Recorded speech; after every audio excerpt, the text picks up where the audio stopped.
আমি ক্লাস 8-এর একজন ছাত্রী। আমি রেজাল্ট ভালো করে স্যার আমাকে পছন্দ করতেন। আমি দেখতেও অনেক সুন্দরী ছিলাম। স্যার আমাকে নিজের মেয়ের মতো মনে করতেন। কিন্তু স্যারের মনটা যে এত নোংরা তা আমি জানতাম না। স্যার একদিন আমায় বলল, তোমার মতো আমার একটা মেয়ে ছিল। সে মারা গেছে। দেখতে একদম তোমার মতো। স্যার এসব কথা নাকি আমার বান্ধবীদের কেউ বলেছেন। একদিন স্যার আমায় বলল, শোনো মা, তুমি চাইলে আমার বাসায় গিয়ে আমার মেয়ের ছবি দেখে আসতে পারো। আমি স্যারের কথায় স্যারের বাসায় গেলাম। তারপর স্যার বলল, তুমি কি খাবে? আমি বললাম, কিছু খাব না। স্যার তখন বলল, তুমি কিছু না খেলে আমি রাগ করব। স্যার তখন ফ্রিজ থেকে কেক নিয়ে আসলো। আর সেই কেকটা খাওয়ার সাথে সাথে আমার জ্ঞান হারিয়ে গেল। তারপর সারাত স্যার আমার সাথে। চলুন তাহলে মূল গল্পটা শুরু করি। আমাদের স্কুলের ইংলিশ টিচার রাজীব স্যার, উনি সহকারী প্রধান শিক্ষকও। আমাদের এপিসোড থেকে ক্লাস নিচ্ছেন। আমাদের কম্বাইন্ড স্কুল। ছেলেরা একপাশে আর মেয়েরা একপাশে বসে। স্যার খুব ভালো ইংলিশ বোঝান। তবে স্যার বেশিরভাগ সময় আমাদের ভালো করে পড়ান। পরও বেশি আমাদের ধরেন, ছেলেদের পড়া করেন আর পড়া না পারলে খুব মারেন। আর আমাদের পড়া না হলে কিছুই বলেন না। আর পড়া পারলে আশীর্বাদ করে দেন। বেশ কিছুটা সময় কেউ কেউ হয়তো স্যারের কাছ থেকে আশীর্বাদ পাওয়ার চেষ্টা করে, কিন্তু তারা পায় না। তবে বেশিরভাগই ঠান্ডা বরফের মতো চুপ থাকে। কারণ স্যারের কথার অবাধ্য হলে স্যার তার অফিস রুমে ডেকে পাঠায়। আজ আমায় ডেকে পাঠিয়েছিল। খুব ভয়ে ছিলাম। আমার হাতের লেখাগুলো নাকি খুব সুন্দর। স্যার আমাকে উপদেশ দিয়ে বললেন, তোমার হাতের লেখা খুব সুন্দর হয়, তুমি ভবিষ্যতে ভালো কিছু করতে পারবে। স্যার আমার খুব প্রশংসা করছিল। আমাকে দেখতে নাকি স্যারের মেয়ের মতো। আমার মতো স্যারের নাকি একটা মেয়ে আছে। আমাকে স্যার পরীক্ষায় বেশি নম্বর দেবেন। কারণ হলো আমি নাকি দেখতে স্যারের মতো। স্যার এরকমভাবে আমায় ডাকতেন স্যার এর অফিসে। আর ক্লাসে যেন বেশি কথা না বলি। স্যারের অফিস থেকে বের হবার পর আমার মনে হয়েছিল, স্যার এরকম অদ্ভুত কেন? স্যার আমাকে বলেছিল, মা, তোর মতো আমার যে মেয়েটা ছিল সে বেছে নিয়ে মারা গেছে আরও 5 বছর আগে। স্যার এই কথাগুলো শুনে আমি কেঁদে ফেলি। তারপরে ক্লাসগুলো আমি আর ঠিক করে করতে পারিনি। ছুটি হবার সাথে সাথেই বাসায় চলে এসেছি। 2 দিন স্কুলে যাইনি। আজ স্কুলে আসার পর টিফিনের সব মেয়েরা আমায় ঘিরে ধরল।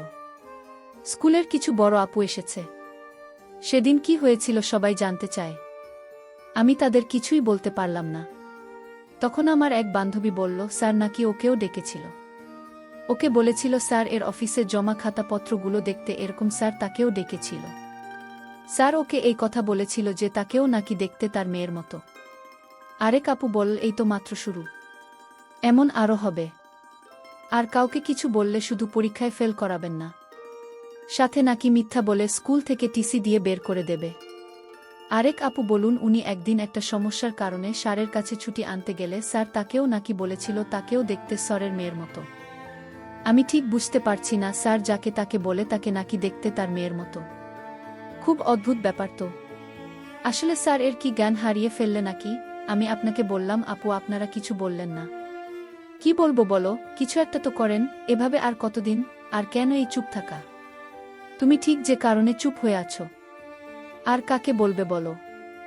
স্যার কাউকে জানানোর সুযোগই দেয় না। 2 সপ্তাহ পর আমাদের প্রধান শিক্ষক সবাইকে অ্যাসেম্বলিতে দাঁড় করিয়েছেন। আমাদের প্রধান শিক্ষক খুবই ভালো।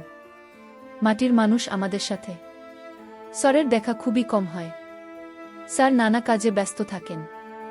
তবে যখনই দেখা হয় আমাদের সাথে খুব হেসে মায়া দিয়ে কথা বলেন। কিন্তু আজ আর হাসছেন না। সবার দিকে কেমন করে তাকিয়ে আছেন। হঠাৎ করেই বলা শুরু করলেন, আমাকে তোমরা ক্ষমা করো। আমি তোমাদের যোগ্য নই। আমি স্কুলটাকে আদর্শ স্কুল করতে গিয়ে তোমাদের দিকে খেয়াল করিনি। তোমরা কিসের কষ্ট পাচ্ছ বুঝতে পারিনি। আজ থেকে কোনো শিক্ষক কাউকে মারবেন না। তোমরা শিক্ষকের কাছ থেকে অবহেলাও পাবেন। তোমাদের আর কোনো শিক্ষক মারতে পারবে না। আর আজ থেকে ছেলেদের সকল সমস্যার জন্য একজন পুরুষ শিক্ষক আর মেয়েদের জন্য মহিলা শিক্ষক থাকবে। নিজেদের সকল সমস্যার কথা তাদের জানাবে। ছুটির প্রয়োজনে তারা ছুটি দেবে। এরপরও কারো সমস্যা থাকলে আমায় জানাবেন। দয়া করে কেউ চুপ থাকবে না। পরে আমরা জেনেছিলাম স্যার কে জয়িং চিঠি দিয়ে সব জানিয়েছিল স্কুলের শিক্ষকের। এরকম লেখাপড়ায় অবহেলা করার জন্য তার বিরুদ্ধে চিঠি লিখেছিল। আমি স্কুল থেকে বাড়ি ফিরলাম আর মনে মনে চিন্তা করলাম, স্যার যাকে তাকে নিজের মেয়ে মনে করে, এটা তো একটা অদ্ভুত ব্যাপার। না, এই স্কুলে পড়ালেখা তেমন ভালো হয় না, আমি এই স্কুলে লেখাপড়া করব না। মনে মনে সিদ্ধান্ত নিলাম।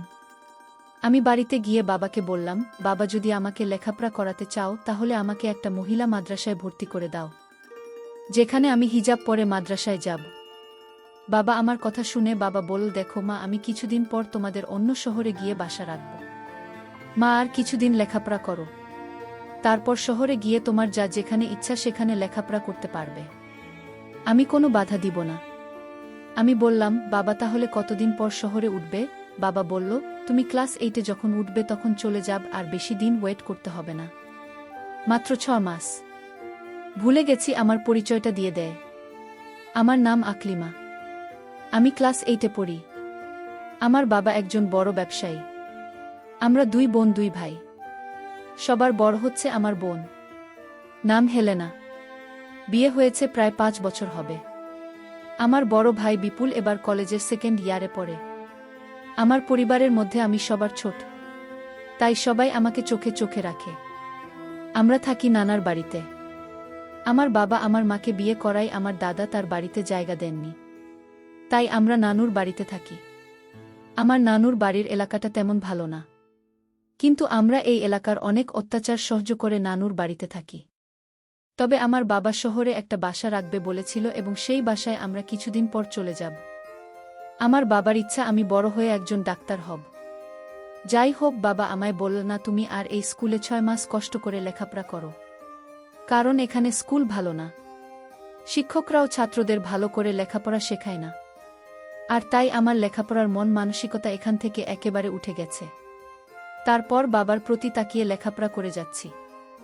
যাই হোক, আমি 1 সপ্তাহ পর স্কুলে গেলাম। স্কুলের ইংরেজি শিক্ষক, যার কথা একটু আগেই বলেছি, আপনারা শুনেছেন, ইংলিশ টিচার রাজীব, আমাকে টিফিন আওয়ারে আমাকে তার অফিসে ডাকলেন আর বললেন, বসো, তোমার সাথে কিছু কথা আছে। স্যারের ডাকে আমি স্যারের অফিস কক্ষে প্রবেশ করলাম। স্যার বলল, তুমি এতদিন স্কুলে আসোনি কেন? আমি বললাম, আমি অসুস্থ ছিলাম। স্যার বললেন, না, ঠিক তোমার মতো আমার একটা মেয়ে ছিল, সে আজ পৃথিবীতে নেই, সে পরে চলে গেছে।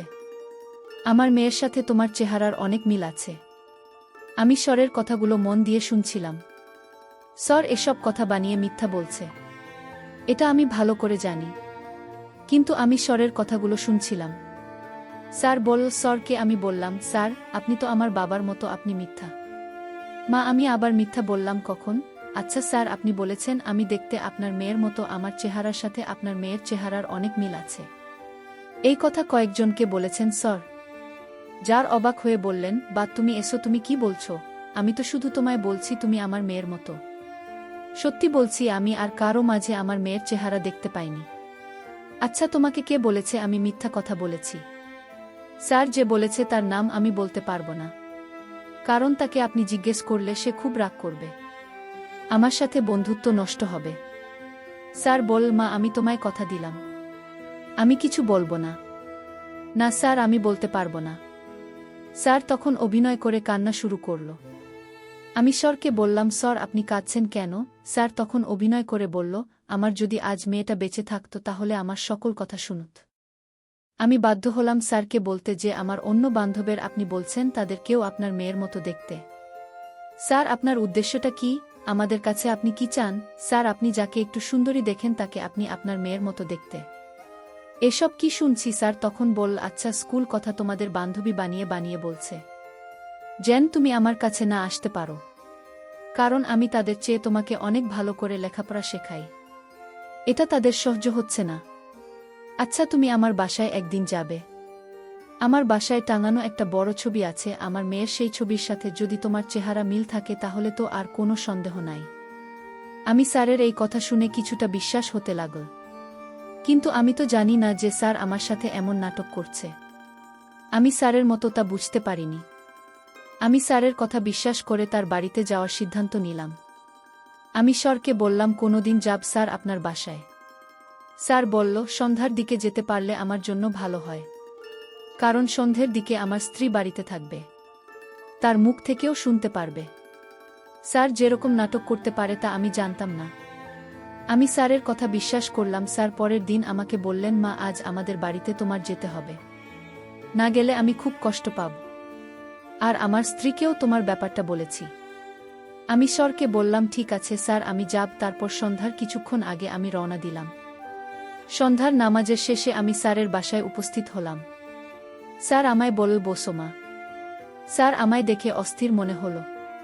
আমি জিজ্ঞেস করলাম, স্যার আপনার স্ত্রী কোথায়? স্যার বলল, আজ এখনো আসেনি, হয়তোবা চলে আসবে কিছুক্ষণের ভিতরে। আমি স্যারকে বললাম, স্যার আপনার মেয়ের ছবিটি কোথায়? স্যার তখন বলল, মামা তো আসছো, কিছু খাও, একটু রেস্ট নাও, তারপর সব দেখাচ্ছি। আমি স্যারকে বললাম, স্যার আমি কিছু খাব না। স্যার বলল, যদি তুমি না খাও তাহলে আমি খুব কষ্ট পাব। আমি স্যারের কথা রাখতে গিয়ে স্যার আমার জন্য ফ্রিজ থেকে দামি কেক নিয়ে আসলো। আমি কি একটা খেয়ে নিলাম। কেকটা খাওয়ার কিছুক্ষণ পর আমার মাথা ঘোরাচ্ছিল। আমি স্যারকে বললাম, স্যার আমার কেমন জানি করতে আছে, আমি একটু বিশ্রাম নিতে চাই। স্যার তখন খুশি হয়ে বলল, ঠিক আছে, তুমি বিশ্রাম নাও, আমি দেখে আসি আমার স্ত্রী কোথায়। আমি বিশ্রাম নেওয়ার সাথে সাথে আমি ঘুমিয়ে পড়লাম। আমি আর কিছু বলতে পারলাম না। আমি সকালে ঘুম থেকে উঠে দেখলাম আমার কাপড় চোপড় এলোমেলো হয়ে আছে। আমার আর বুঝতে বাকি রইল না আমার সাথে কি হয়েছিল। আমার সকল মূল্যবান সম্পদ কেড়ে নিল। প্রিয় বন্ধুরা, গল্পটি ভালো লাগলে অবশ্যই কমেন্ট করে জানাবেন। আর নিয়মিত এমন আলাদা স্বাদের গল্প শুনতে ভিডিওটিতে লাইক এবং চ্যানেলটিকে সাবস্ক্রাইব করে সাথেই থাকুন। আর হ্যাঁ, নোটিফিকেশন বেলটি অল করে রাখবেন, যাতে পরবর্তী গল্প সবার প্রথমে আপনাদের কাছে পৌঁছে যায়। ধন্যবাদ বন্ধুরা, ধন্যবাদ সবাইকে।